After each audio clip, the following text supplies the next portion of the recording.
This is Joy ASONYE Live. Thanks for joining us. Now we'll be discussing reawakening trust in the electoral process ahead of Guber polls. As Nigerians prepare to elect governors across 28 states and lawmakers for the houses of assembly in the 36 states of the Federation, there are concerns about the transparency of the process as a result of the lapses observed during the February 25th presidential polls and National Assembly elections that was conducted not long ago. Now we'll be discussing all of this with Dr. Olusoji Adeniyi, who is a social development expert with over 32 years industry experience and career spanning over 20 years in the United Nations system. He worked locally and internationally, serving 5 countries across 3 continents. He is right here in the studio with us. So good to have you join us. Thank you, Joy. Thanks for having me. Yes, so let's just go straight to the elections. I mean you are unapologetically an APC member.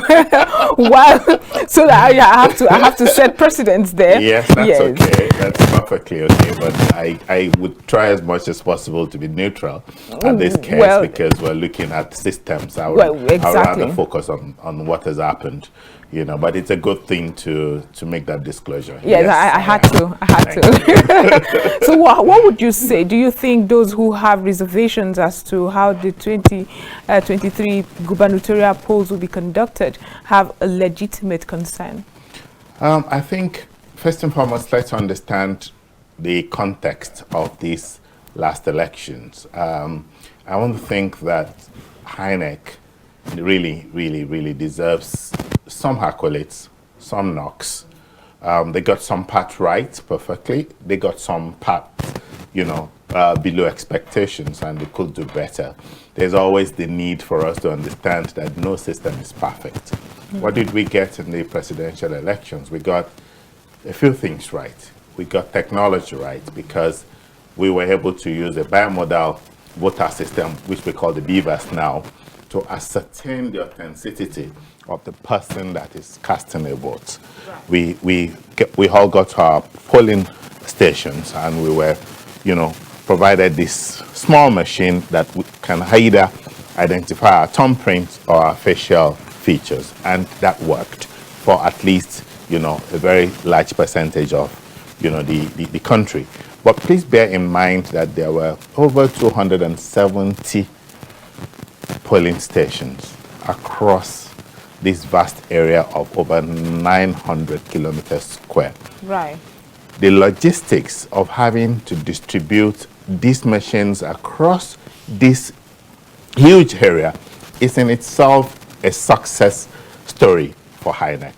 Some of us don't understand it, maybe because we've just looked at it from where we are in our homes or on our streets. We just got to a station and somebody is there. There's a copper, there's an assistant polling officer, there are policemen, there are a couple of other people, party agents, and we conducted our polls.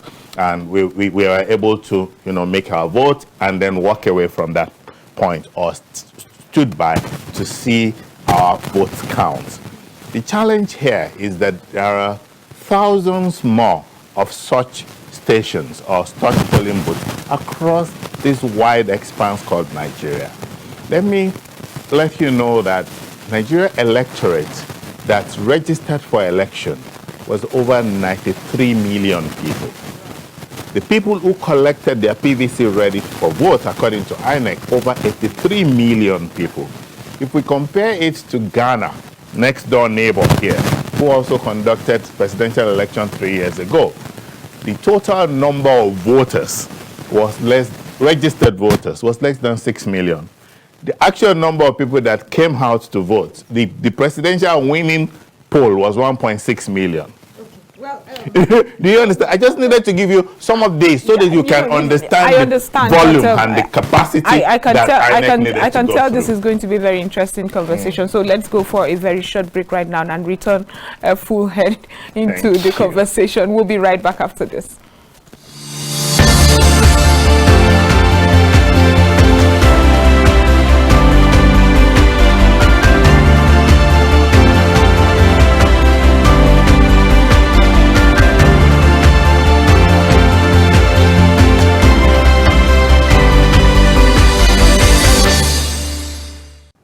Welcome back from that break as we were discussing reawakening trust in the electoral process ahead of the gubernatorial polls, and we've been discussing this with Dr. Olusoji Adeniyi. Like I said earlier, he's a social development expert with over 32 years industry experience and career spanning over 20 years in the United Nations system.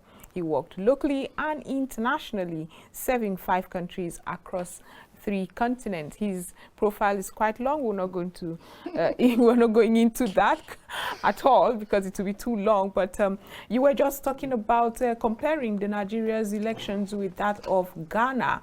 I would like you to continue from there if you can get your thoughts. Thank you, Joy. I was just trying to let the viewers understand that this is a huge logistics operations, and that when we compare it with countries that are our neighbors, I mean, I just mentioned Ghana, with the winning vote being 1.6 million votes for President Akufo-Addo, who beats President Mahama with about close to 1 million votes, because President Mahama had about 680,000 votes. So if you consider the fact that those two are the leading candidates, and when you put all their votes together, it's not, you know, comparable anywhere to the kind of stuff that we have in Nigeria. So I wanted us to understand the enormosity. And for viewers and people who wanted to believe that their own candidates won the election on the basis of what they saw either at their polling booths or in their areas, which we call the result areas, or in the state in which they voted. I mean, there is legitimacy in someone who voted in Lagos, for instance, and seeing the massive crowd that came out and voted a particular political party, and the chantings and everything that went on in Lagos, to believe that that was what was going on in all the 36 plus 1, because okay, but you know, let's before we get into the discrepancies and the irregularities that these people mentioned, let's still talk about logistics. You know, we in the media actually interrogated INEC over and over. Everything that could have been prevented or everything that could pose a problem or hurdle towards the elections, we addressed, and we were of the opinion that INEC had their logistical roadmap really set out, and we're surprised that on that day we saw INEC staff, our personnel, not coming as planned. This is something we thought we would not have to face. So for Nigerians who think that INEC had enough time to prepare, INEC knew who would work where, what's your thoughts? I think they could have done better. I said that in my opening. They could have done better, because logistics is never enough to just look at the plan. They had a beautiful plan. I also saw their strategic plan for implementing the elections, and I went through it.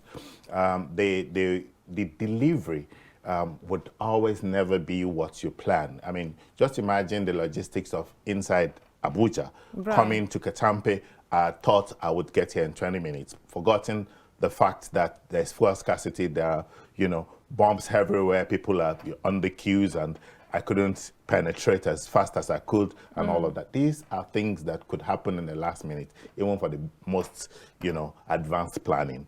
So I think that electoral officers and materials reaching destination at about 11 o'clock in the morning, some as late as 1 o'clock, I mean, could have been prevented by making sure that those locations are, you know, brought closer to the polling centers. I mean, there are 774 local governments, but some local governments are just not what we think local governments are supposed to be.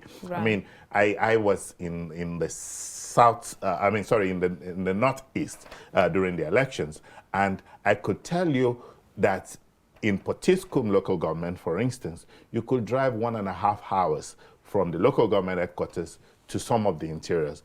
In Yobe state, you could drive up to 3 hours to Gaydam from Damaturu in terms of the distance that it will take you. So if you position anyone in Damaturu thinking that in the morning of the election they will get to a polling station in Gaydam, then that would be wrong planning, because they will get in late and their materials will get in late. There are places here that are riverine areas that you need flying boats and all kinds of facilities. These are areas where we're supposed to deploy helicopters. I mean, we can afford that in Nigeria, where they could easily drop in both the material as well as the personnel in those hard-to-reach areas. So INEC could have done better, definitely. Okay. I'm not sure if you have communicated with others who, the opposition party at the moment, who are most aggrieved. And let's go to the irregularities that they keep mentioning. You know, it's very concerning in an election where party agents will say, I recorded this amount of votes when it was counted, I was there, and others can corroborate that fact. But when it is collated, when it was collated nationally, it did not reflect the numbers that we had. Is that worthy when you hear them say they are asking for a rerun? I think that, number one, globally, everywhere in the world, when politics and politicians come to the stage to contest, there will always be losers and winners. Of course. And globally also, the winners will quickly raise their hands and claim to suspect foul play because they think they should do better. It's a natural reaction, even when we lose small games in-house. I mean, you're playing Scrabble with someone and the person seems to have the upper hand. You think that the person must have seen your tiles. You understand? So it's a natural thing for people who have lost to cry foul. But what we need to understand is that that's why the electoral process is a process. It's not a one-day event. There are systems that have been put in place by the nations in order to address the challenges that could come. A lot of people think that when election or voting takes place in a polling booth and the forms for election collation at the polling booth after it has been counted is filled by the electoral officer in that polling booth, that's the end of it. No, that's just the beginning of it. In fact, each party agent is supposed to sign off on that form to say, this is what we counted. And that is what is captured on the beavers and uploaded to INEC HiRev. But what people are complaining about is that there are possibilities in which what was counted in a polling booth is not what was uploaded to the HiRev. But the good thing about that is that the HiRev is an electronic platform. The physical from EF8 or whatever INEC calls it, which is the result sheet, is actually uploaded as a picture. So which means that we can compare that picture at need, whether in the court of law or anywhere we want to compare it, to the picture on the phones of the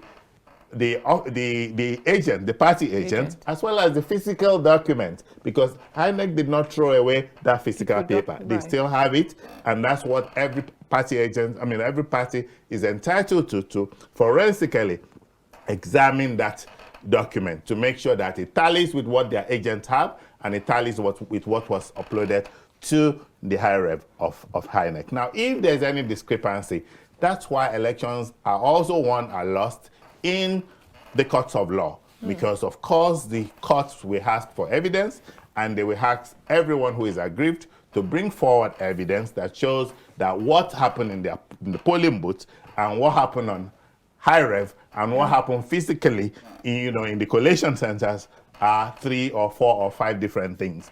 And we will all have that opportunity in court to examine, to present, and to make sure that whatever it is that we are aggrieved about is proven either right or wrong in the courts of law. We have seen an example of that in the case of the Imo State election, where the person that was assumed to be third position was eventually, ruled by the Supreme Court to be the winner of the election. Exactly. Because when the evidences were brought before the Supreme Court, it was found that some of the polling stations in which the candidate that is governor today had won were completely omitted in the first collation that was done by the same INEC. So there's no reason why people should fear, because there is a system that will both verify the electronic system as well as the physical documents that have been kept now in INEC's storage to be able to show to whoever is the umpire at the courts to see whether they did the right thing or the wrong thing. Now, INEC, that's the Independent National Electoral Commission, has yesterday announced the postponement of the gubernatorial polls by 1 week. And while a lot of people are wondering why that is, there are others who believe it is time enough for more manipulations. What would be your thoughts on that? I think INEC, I'm not speaking for INEC, but I want to think that that should be expected. It's like you have a phone and you bought a new phone and you want to transfer the data that is on your old phone into your new phone. Depending on the size of the material that was on your old phone, that's what will determine the amount of time that it will take to transfer it into the new phone. That's the easiest example that I can give.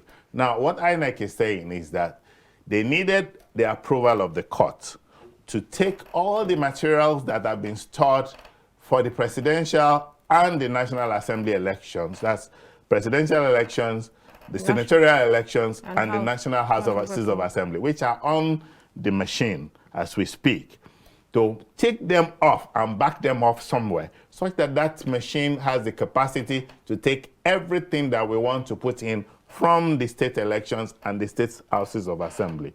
Now, they didn't want to just take that decision on their own. They went to court and got a law backing them up to do that. Now, the court only gave them that judgment on Tuesday. So on Wednesday, they asked their technicians, is this possible for us to do these transfers in 2 days, such that the machines can be distributed before Saturday's elections?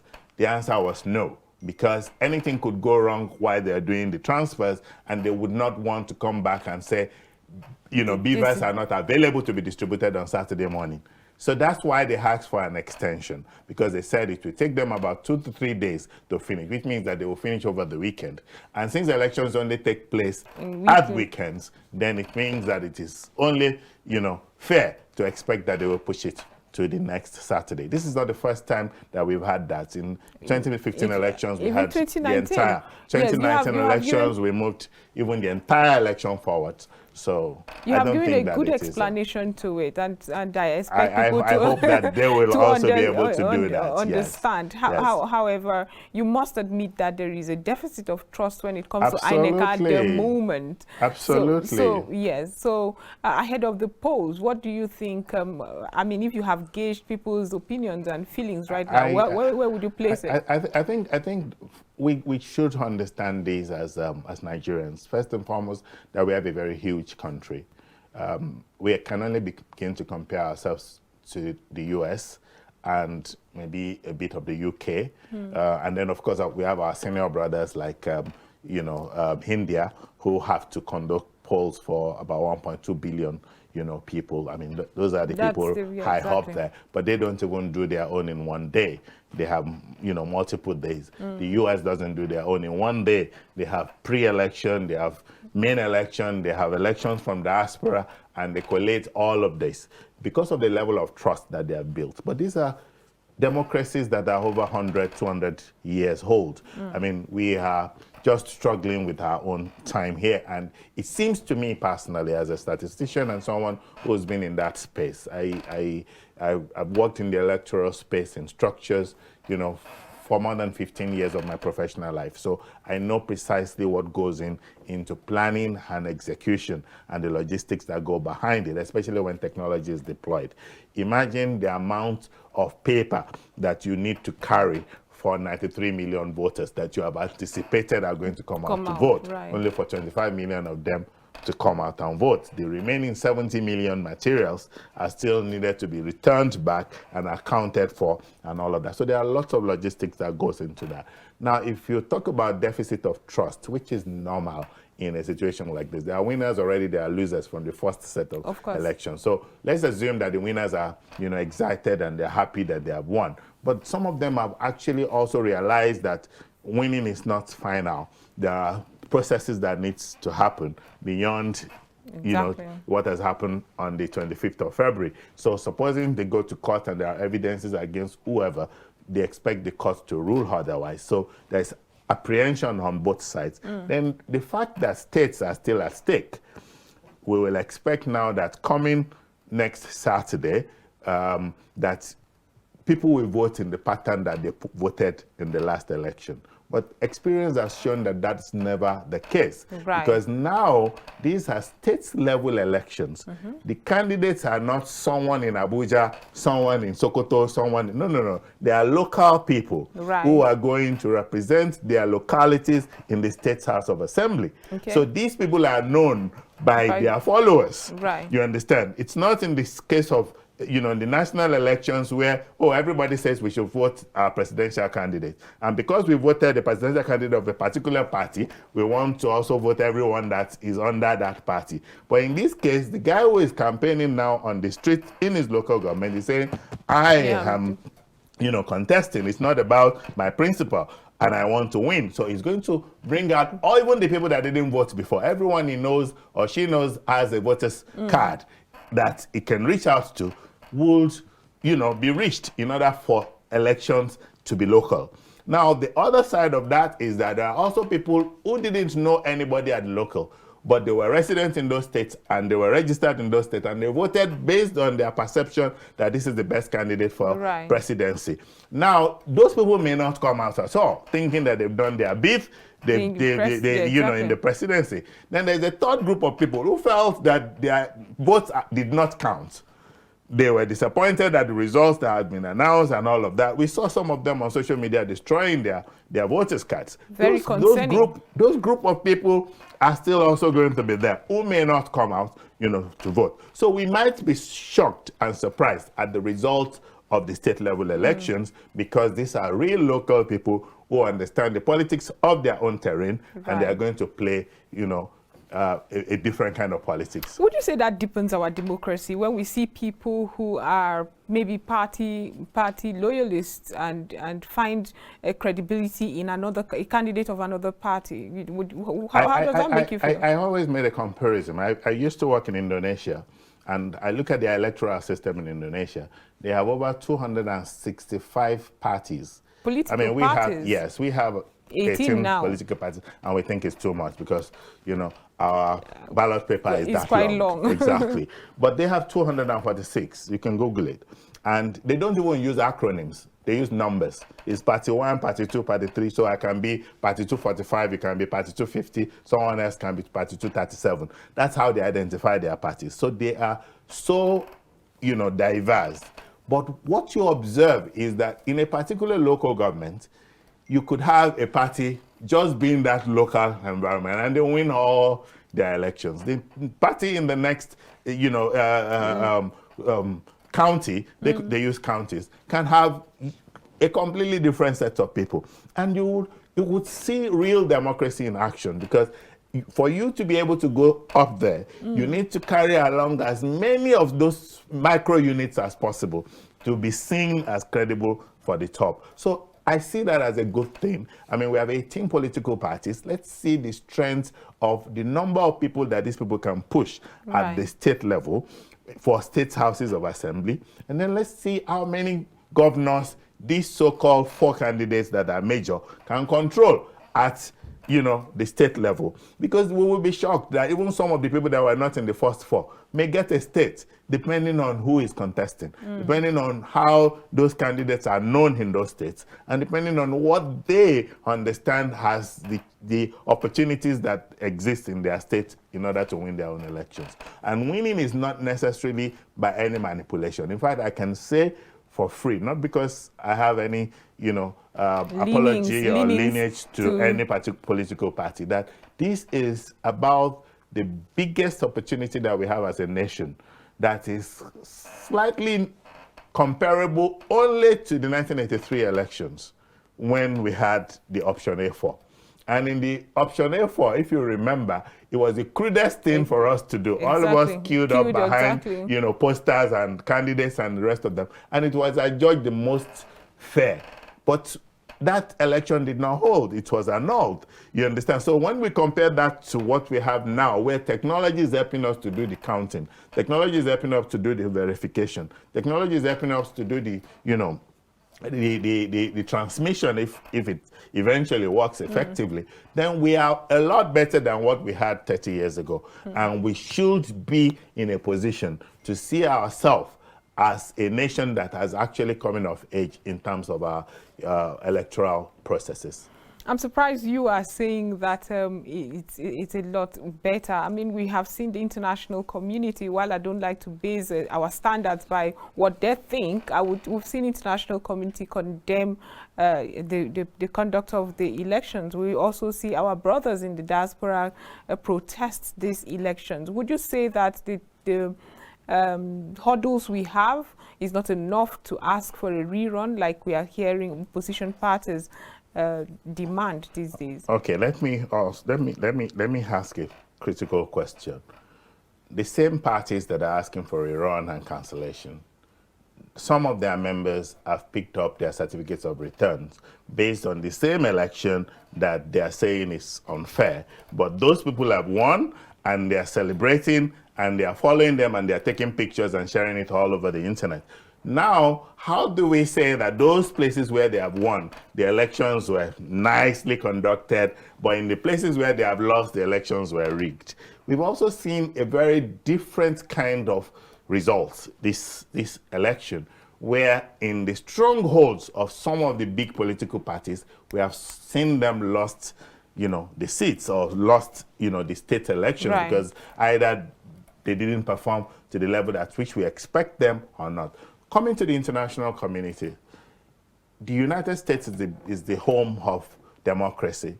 We saw what happened on the 6th of January, where The insurrection. the insurgency and insurrection on the Capitol. That nobody could ever imagine, in our lifetime, that could happen in America, where there was a walk on the Capitol. Right. Why? It was the same deficit in the mindset of the people.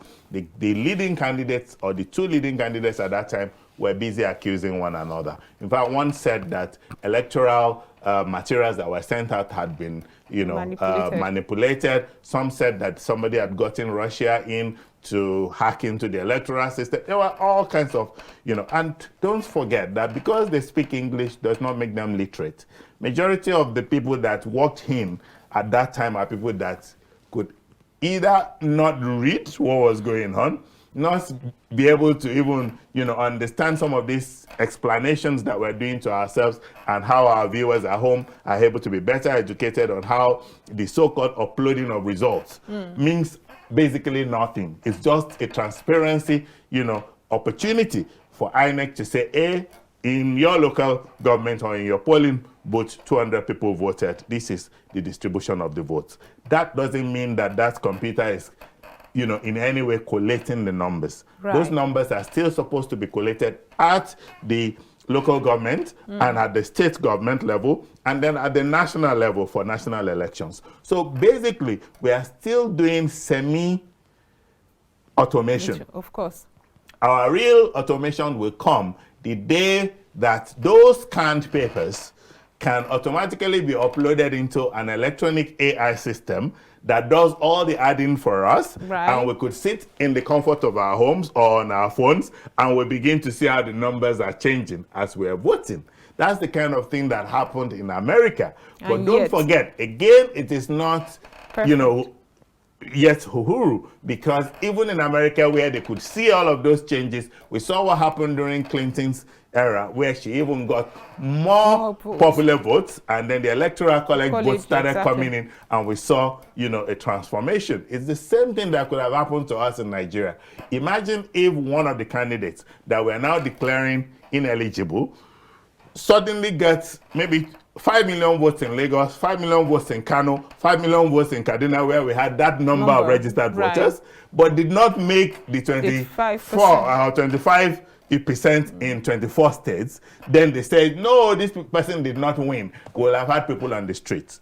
Because I didn't think INEC did a good job of preparing us to understand that this is how the votes are going to count. Because even as we speak now, we still have that breakdown, even though all of them got 12 states each, Right. but we still have that challenge where none of them, only one of them have crossed, the Rubicon of the 24 states out of 36 plus 1.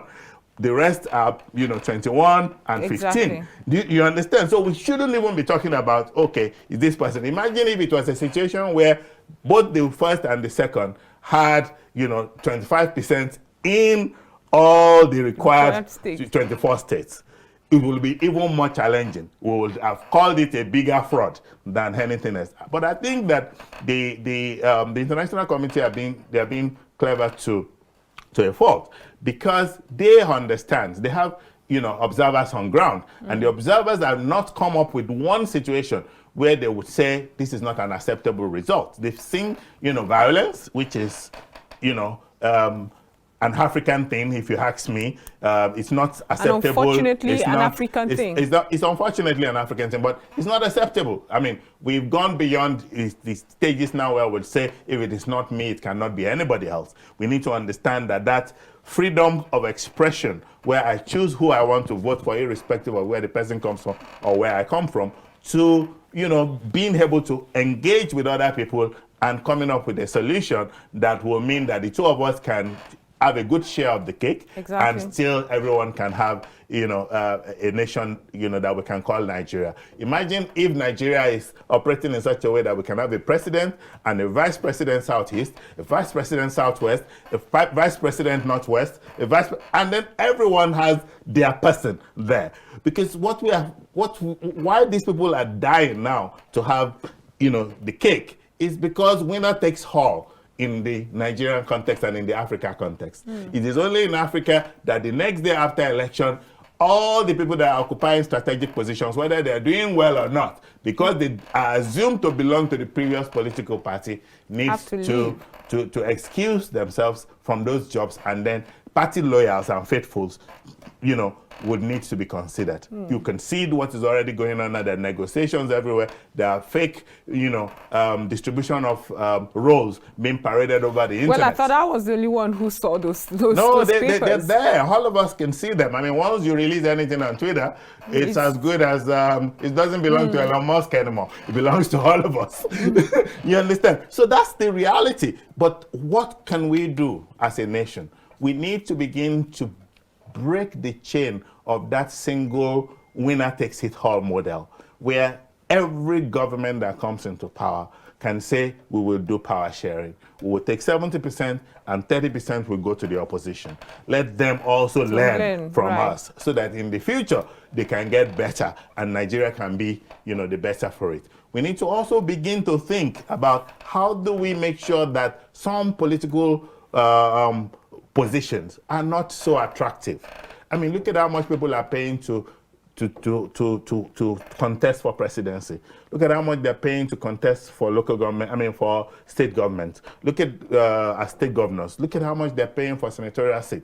What is the salary of these positions compared to how much they're paying as, you know, to the political parties in order to be fielded as candidates? That's not comparable in any way. So we need to see, either we are matching our legislature such that we'll have only one legislature, just like they have in Ghana, just like they have in Kenya, where all our representatives in the parliament are coming as one. We don't have some three people who are super, you know, representation, and then we have some 9 people under them, or 15 people under them, or 20 people under them, depending on the number of people.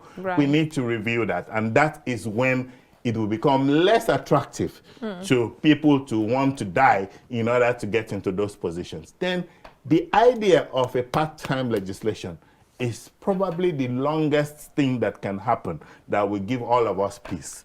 When you and I can choose to volunteer our time into the parliament, we will still be elected, yes, but we are not going to be elected and be paid huge, you know, allowances. No, we will be paid for sitting. So if I don't come to the house, I don't get paid.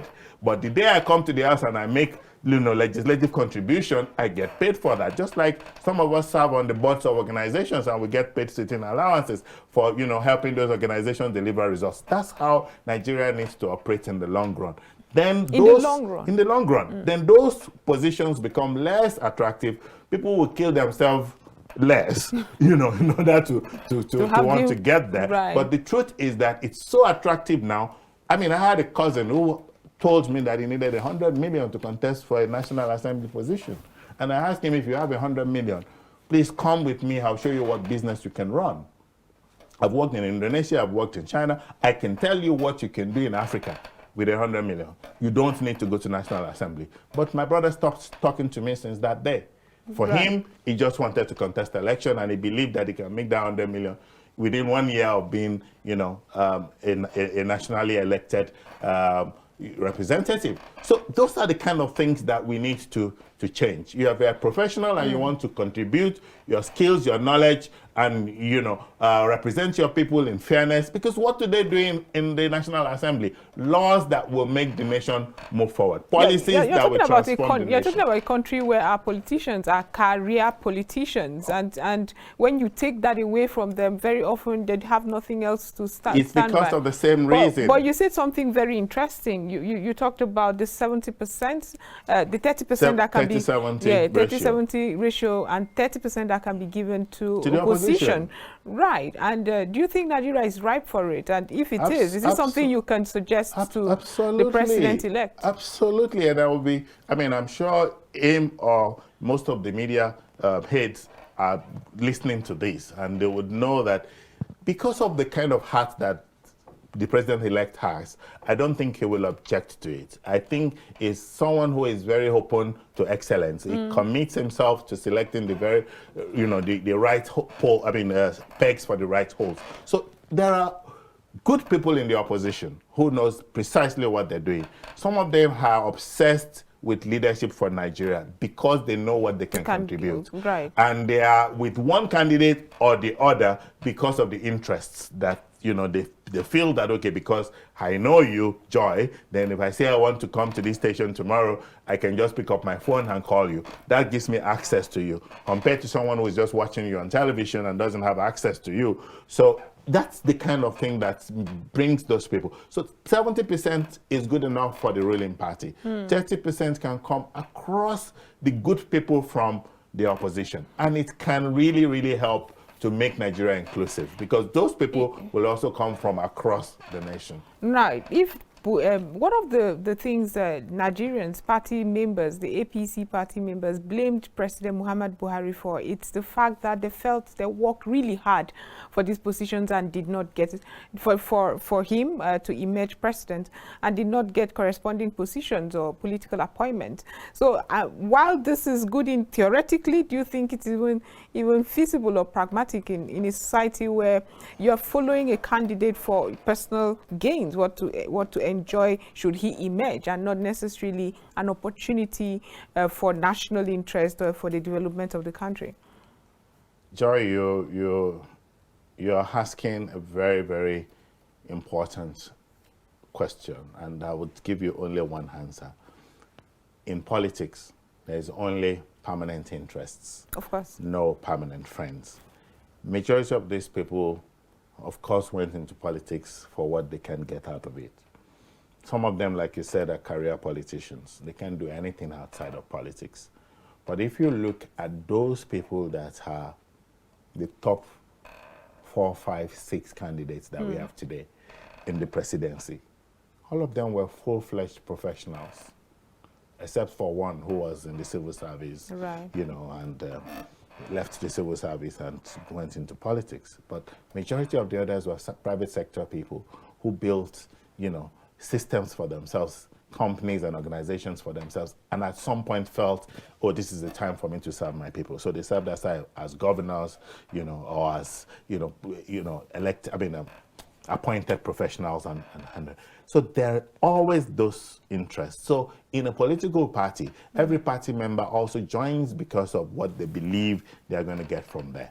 And that's why I think the point you have raised is germane, but it's not something that can happen overnight. The 70-30 is a good suggestion in my view. Right. I mean, should I be the president-elect today, that would be, my desire. But then there will be pressure. There will be those who feel that they have worked and they needed that 70 is not enough, sort of, right, for them, and they want, to take 100. But it will be the leadership to say, no, guys, let's wait another term. There will always be time for the 30 to be replaced, and we can bring in people from here. There will always be time for the 70 to be replaced if they're not doing well, and we can bring you in, to to take over, because we shouldn't see this as a permanent position. Exactly. If I appoint anyone a minister and the person is not delivering, it shouldn't take me 1 year to find that out and replace the person, because we've got 1,000 more people who are just equally as qualified, competent, right, and qualified, and they could do the job. So when you listen to candidates and they tell you, and they say things like, oh, I am not going to work with the opposition, whoever emerges, that is not me, I would not work with that person. That means that they didn't have the interest of the nation at heart. Why were they contesting in the first place? I want to believe it's because each and every one of them have the interest of Nigeria at heart first. So if you have the interest of Nigeria at heart, and I know Joy is someone who could handle the information ministry, and I say, oh, I'm sure you can. And I recommend you as an honorable minister for information. And then somebody comes and say, oh, she has a colleague who is better than her. I can interview the two of you and make my choice. Right. And it doesn't mean that your colleague could not be better than you, but I won't know that until I've met your colleague. So that is what they need to have at the back of their mind. They have the intention to serve Nigeria and to serve Nigerians. That's why they have put themselves forward. I mean, why do we have in the US and the UK 80-year-olds? I mean, President Biden is saying is fit, that the doctors have confirmed him fit for another term of 4 years in office. I mean, in 1984. That means that he will be finishing at 1985 should he get elected. Now, this is someone who has been in the Senate for 35 years before becoming vice president to President Obama. Right. So you could see that there's a trajectory and there is a process under which these people were built and gotten ready, for the future. If you look at the antecedent of the president-elect, he was in this same space 40 years ago during the terms of the SDP NRC. He was always seen around the president-elect at that time, that unfortunately could not serve out his time because of death. But look at the process that it has taken him. It took another 15 years from that period before he became governor, served 8 years of governor, and then went back to become, kingmaker, and was facilitating, transversing the entire country, trying to make things happen. The biggest thing he did for the nation was forming a coalition to defeat, a seat in government. That was the only problem, that this period was not achievable because nobody wanted to give in for the other person. Exactly. And he was able to achieve that. He formed that coalition and everyone rallied around President Buhari at that time, and that's how we got him. Unfortunately, some people were not satisfied with, some of these positions and decisions and the things that he did. But I would tell you that he has a good heart for Nigeria. Everyone who has worked closely with the presidency will understand that he only has limitations. Limitations, number one, because it's not, as technologically savvy as one would have expected in a 20th century contemporary president to be. So when they tell him stuff that he can verify by himself and validate by himself, he has that challenge of getting that done. And so that's how we got ourselves in some of the challenges that we have found ourselves in. But that's about to be reversed, I can assure you. For those people who believe that indeed Asiwaju Ahmed Bola Tinubu did very well in Lagos State, and well, he's now president-elect, but what the momentum and energy he had, he no longer has it. The ability to pick out the best out of the flock, he might have lost it because of age. What would be your statement to that? I've answered this question several times, and I'll answer it for you again, Joy, that once a master, always a master.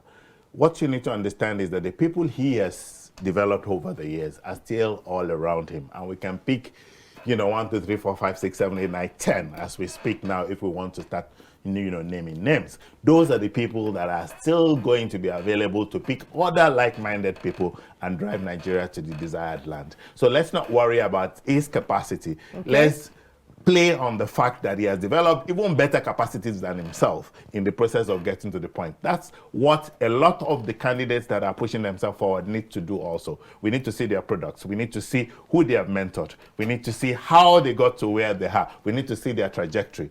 And then when they get even to the age at which Asiwaju is now, if they don't want to put themselves forward, we will be very happy to support anyone that they claim to have mentored. Just like what we will do now, should Asiwaju 4 years down the line tell us that, look, I'm tired, but I believe in X, Y, Z. please go along with him. I think we will do that.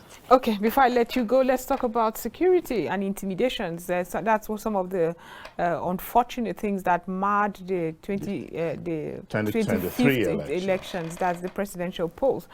What would you suggest that can be done to mitigate it so we don't see that gory pictures we saw during the last polls? I think that first and foremost, it's true that we had poor performance in terms of security and crowd control, and we incidentally, I trained the Nigerian Security and Civil Defense Corps, all the 36 commandants across the country here in Abuja a few weeks to the elections, and I was telling them on the importance of strategic planning when it comes to events like this. Right. There are red spots all over the country. So if you have 100 men and you identify 30, red spots, and you have 100 men, I'll expect you to put 60 of the men on the red spots and then spread out the rest on the areas that are green or amber, assuming that anything can happen. And I'm using those, colors to indicate high level of violence, potential for violence, and peaceful areas. So I think that's what the security agencies need to look back at, especially with the evidence now that they have of the places where that has happened. The other thing is also I'm encouraging citizen participation. There is no locality that anything can happen that we will not be able to take evidence, either through our mobile phones or through direct intervention or helping the security agencies, because they will never be enough in terms of the numbers. I mean, in my polling booth, there were only 2 police officers and two guys from the road safety who were around as security officers. And then I think one security and civil defense guy came and joined them later. I mean, it just shows you that to overwhelm, and only 2 of them were carrying guns, which is the police officers. The rest were just, just hanging around with their batons and all of that. But the rest of us were all around saying that, no, in this area, we're going to make sure that things go well. Well, Dr. Adeni, while I would have loved to continue, we have actually run out of time. Perfectly. So I must thank you for being part of the program. I've had a wonderful time discussing with you reawakening trust in the electoral process ahead of the Guber polls. Thank you so much. Thank you so much for having me. Yes. Thank you. My name is Joy ASONYE. This is where we round it up on Joy ASONYE Live. Have a wonderful day.